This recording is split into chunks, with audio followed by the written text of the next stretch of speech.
কারণ সুন্নিরা চাপার জোরে কথা বলে না, সুন্নিরা দলিলের জোরে কথা বলে। বলেন গাউসুল আজম আব্দুল কাদের জিলানী তিনি কি সাধারণ রিয়াজতের ওলি না মাদারজাত ওলি? একটু বড় করে বললে খুশি হইতাম। আরো বড় করে কিসের ওলি? মাদারজাত ওলি। প্রমাণ লাগতো না? অবশ্যই লাগবে, প্রমাণ লাগবে। কারণ তিনি যখন দুনিয়াতে আসছেন পহেলা রমজান, বলেন না সুবহানাল্লাহ কইতেন না? ও মাগো সারাদিন কিচ্ছু খায় না, ইফতারের টাইম হলে দুধ খাওয়া শুরু করে। তিনি বুঝাইয়া দিলেন রমজান মাসে দিনে খাওন জানা। এটা কি সাধারণ ওয়ালির প্রমাণ নাকি মাদারজাত ওলির প্রমাণ? যে মৌলবীরা বলে 40 বছর পরে নবুয়তি পায়া নবী হইছে, এর আগে নাকি নবী ছিল না, এদেরকে বলতে চাই আর একটা কথা মাসকান্দা। কারণ আমার নবী আপনার নবী দুনিয়াতে নবী হয়ে আসছেন, আসার আগেও নবী ছিল। দুনিয়াতে আসার পরে বয়স মাত্র 7 বছর। আমার নবী কই ওই পাথরটারে আমি এখনো চিনি, যে এই পাথরটা আমি রাস্তা দিয়া গেলে আমাকে সালাম দিত। আপনারা সালাম দিব? পাথর আমার নবীরে চিনে, গাছ আমার নবীরে চিনে, মাছ আমার নবীরে চিনে। আল্লাহর ওলিদের সম্মান বেড়েছে আমার নবীর মহব্বতের কারণে। হুজুর গাউসুল আজম যখন রাস্তা দিয়া যাইতেন, হুট করে একজন লোক বলতে রাস্তা ক্লিয়ার করো, রাস্তা ক্লিয়ার করো, মাদুল বিছায়া দাও, চাটি বিছায়া দাও, এখানে একজন মাদারজাত ওলি আসতেছে। উপস্থিত লোকগুলা বলতেছে ইয়া আব্দুল কাদের, আপনি একা এসেছেন, আপনার সাথে লোক নাই, আমরা প্রেজেন্টেশনে আছি, আপনাকে বিছানা বিছাই দিতে হবে। কে জানে একটা আলাদা কণ্ঠ করছে, মানুষটা তো দেখলাম না। গাউসে পাক কয় আমার খেদমতের জন্য আল্লাহ ফেরেশতা লাগাই রাখছে। কি ওলি? কথা কেন কি ওলি? এই কথাগুলো কইলে ওই মোল্লারা কয় আমরা কৌতুক কই, আমরা বলে কিচ্ছা কই, কিচ্ছা কই। তোমরা হুজুরের বয়ান যখন করো, স্বপ্নে দেখছি নবী আইছে, লাঠি দিয়া দাগ দিছে, এই জায়গাতে আমরা মাদ্রাসা করছি, ও মাগমা নিজের মাদ্রাসার মর্তবা বাড়াইবার লাগা ফজিলতের ওয়াজ করো, আর আমার নবীরে হাজার নাজের কইলে তোমরা মানতে চাও না। এটাই আমরা সবচেয়ে বড় ভাবনার বিষয় হয়ে দাঁড়াইছে। কথা কন ঠিক কিনা কন? এই জন্য আমি ধাক্কা দেখি করতে আইছি না, কিন্তু মূলত আমি আইছি যে একটু রাগ করে হোক, গুসা করে হোক, আপনারা বুঝাইতে চাই যে আপনারা রং পথে আছেন। আল্লাহর ওলি হলো, গাউসে পাক হলো সকল ওলিদের। রাসূল বলতেছেন সবচাইতে বড় জিহাদ হলো, সবচাইতে বড় জিহাদ হলো অস্ত্র নিয়ে মাঠে জিহাদ না, মাঠে অস্ত্র নিয়ে মাঠে জিহাদ করা হলো ছোট জিহাদ, আর নিজের নফসের সঙ্গে জিহাদ করা হলো সবচাইতে বড় জিহাদ।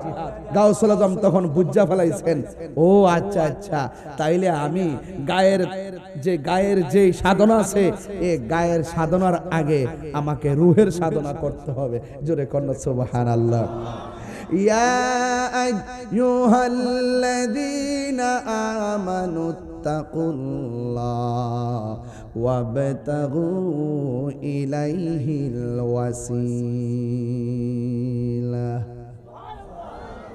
আল্লাহ রাব্বুল আলামিন বলে, হে ঈমানদারগণ, তোমরা আমি আল্লাহকে ভয় করো। আল্লাহকে যারা ভয় করে তারা শুধুমাত্র বান্দা থাকে না, আল্লাহকে যারা ভয় করে তারা আল্লাহর বন্ধু হয়ে যায়।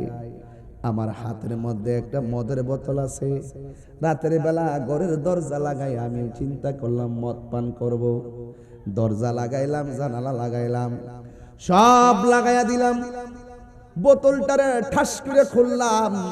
খুইলা মুখে দেওয়ার সময় মনে মনে ভাবলাম, আমার মা দেখে না, আমাকে বাবা দেখে না, আমাকে ভাই দেখে না, আমাকে বোন দেখে না, আমি খাইলে কেউ আমারে বাধা দিবে না। হঠাৎ করে তার অন্তরে একটা জাগনা উঠলো, হঠাৎ করে অন্তরে তুফান উঠে গেল। সে মনে মনে কয়, এই পৃথিবীর কেউ যদি আমার না দেখে, জবানটা খুলে বলুন দেখে কে। এই কথা চিন্তা ভাবনা কইরা মদের বোতলটা ফালাইয়া দিল। আল্লাহু আকবার কোনটা কে লেখা? এক লোক তার বন্ধু নিয়ে পাহাড়ের গুহার ভিতরে ঢুকেছে। হঠাৎ করে গুহার মুখের মধ্যে একটা পাথর পড়ে গেছে। সবাই মিলেও পাথরটা সরাইতে পারে না। 1 ইঞ্চি ছিদ্র নাই যে পাথরটা দিয়ে কথা বলবে। বাতাসও ঢুকে না, পাথরও লড়ে না। বন্ধু তিনজন মনে মনে কয়, এই গর্তের ভিতরে যে পাথরের ভিতরে পড়ে গেলাম, না খায়া মরা লাগবে, কবর হবে না, দাফনও হবে না, না খাইতে খাইতে মরা লাগবে। এখন আমরা কি করব? পাথরও তো সরাইতে পারি না। মানুষ যদি আমাদের কান্না শুনতো তাইলে আইসা আমাদের পাথর সরাইয়া দিত, কিন্তু মানুষকে ডাক দিব একটা ছিদ্র নাই, কোনো উপাদান নাই যে পাথর ভাঙবো, গায়ে জোর নাই যে এত বড় পাথরটা দূরে সরাবো। এখন তিনজন এক জায়গায় বসলেন, বৈশা ডাক দিয়া কয়, এক বন্ধু আরেক বন্ধুরে ডাক দিয়া কয়, এখন তো মরা ছাড়া কোনো গতি নাই, আসো তো আমরা সবাই একটা কাজ করি, আমাদের জীবনে যদি কোনো ভালো কাজ করে থাকি ওই ভালো কাজটার সামনে বাড়ায়া আল্লাহর কাছে ফরিয়াদ করি, দেখি এই উসিলায় আমার আল্লাহ আমাদের পাথরটা সরায়া দেয় কিনা। এর মধ্যে এক বন্ধু আল্লাহর ডাক দিয়ে গিয়ে, আল্লাহ, ও বাবারা জবানটা খুলে বলো আল্লাহ, আর মায়ার সুরে কোন আল্লাহ, হাই রে ও আমার এলাকার বন্ধু, ওই বন্ধু আল্লাহর ডাক দিয়া গে, আল্লাহ, আমি দুনিয়াতে থাকা অবস্থায় একটা মেয়ের প্রেমে পাগল ছিলাম, মেয়েটার আমি রাস্তার মধ্যে দেখলাম, মনে মনে ভাবলাম মেয়েটার আমি ভোগ করব। আমি একটা দৌড়ানি দিলাম, মেয়েটা ধরতে ধরতে আমার ডরে পাথরের মধ্যে খুচুট খাইয়া পড়ে গেছে। আমি তারে যাইয়া ধরলাম, দইরা উল্লাটা সরাইলাম, গায়ের কাপড়গুলো আমি খুলে ফেললাম, আমি গেলাম তারে ব্যবহার করার জন্যে। মেয়েটা ডাক দিয়া বলেন, আমি দৌড়তে দৌড়তে এত পরিশ্রান্ত হইয়া গেছি, এখন যদি তুমি আমারে ব্যবহার করো, আমি একটা মেয়ের পক্ষে সম্ভব না আপনাকে বাধা দিয়ে রাখতে পারবো, কিন্তু একটা কথা, আপনি আমাকে টাচ করার আগে আমি শুধু একটা মাত্র কথা বলতে চাই, মেহেরবানি করে একটু উপরে তাকান, আসমানটা যিনি বানাইছে,